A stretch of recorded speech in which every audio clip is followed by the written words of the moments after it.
সকল বলি আমিন। আল্লাহর নিয়ামত লাভের চাবি হচ্ছে শুকর। বলেন আল্লাহর নিয়ামত লাভের চাবি কি? সবাই বলেন আল্লাহর নিয়ামত লাভের চাবি কি? শুকর।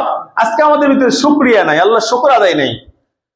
গলা পর্যন্ত খাইতেছি কিন্তু মুখ দিয়ে আলহামদুলিল্লাহ বের হয় না। জিজ্ঞাসা করতেছে ভাই কেমন আছেন? কোন রকম আছি। আপনার ব্যবসা প্রতিষ্ঠান কেমন চলে? কোন রকম চলে। বলে কি বলে না? কথা বলেন। অথচ তার ব্যবসা প্রতিষ্ঠানে 50টা লোক চাকরি করে।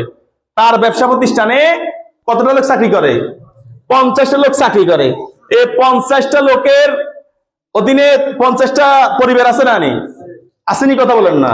তাহলে 50টা পরিবার তার ব্যবসা থেকে চলতেছে। অর্থাৎ তার রিজিকের চাই তার 50 জনের রিজিক আল্লাহ বাড়তি তাকে দিছে। এরপর তার জবানে আসে না আলহামদুলিল্লাহ। জবানে কি আসে না? বলেন আলহামদুলিল্লাহ। শব্দটা তার আসে না। ব্যবসা কোনো মতে চলে, আসি কোনো মতে আর কি। বলে কি বলি না? কথা বলেন। এই জন্য সর্ব অবস্থায় শুকর। বলেন সর্ব অবস্থায় কি? শুকরিয়া আদায় করে আলহামদুলিল্লাহ। আপনি হ্যাঁ অসুস্থ আছেন, আলহামদুলিল্লাহ বলেন। আপনার চাইতে আরো অসুস্থ বেশিওয়ালা লোক পৃথিবীতে আছে না? বলেন এই জন্য আলহামদুলিল্লাহ। সর্ব অবস্থায় যে অবস্থা আল্লাহ রাখছেন আলহামদুলিল্লাহ।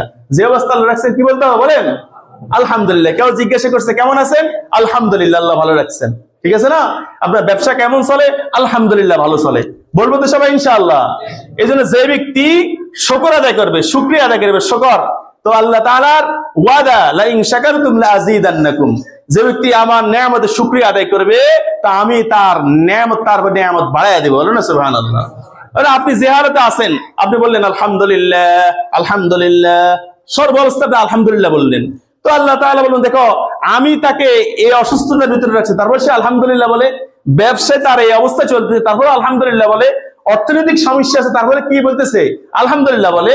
তো আল্লাহ তাআলা তার জন্য বরকতের দুয়ার খুলে দিবেন। বলেন না সুবহানাল্লাহ। এই জন্য আল্লাহর নিয়ামত লাভের চাবি কি? বলেন শুকর। বলেন আল্লাহর নিয়ামত লাভের চাবি কি?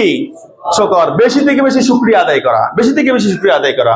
আল্লাহ তাআলা আমাদের সকলকে শুকরের নিয়ামত বেশি থেকে বেশি আল্লাহ শুকরিয়া আদায় করার তৌফিক দান করেন। সকলে বলি আমিন।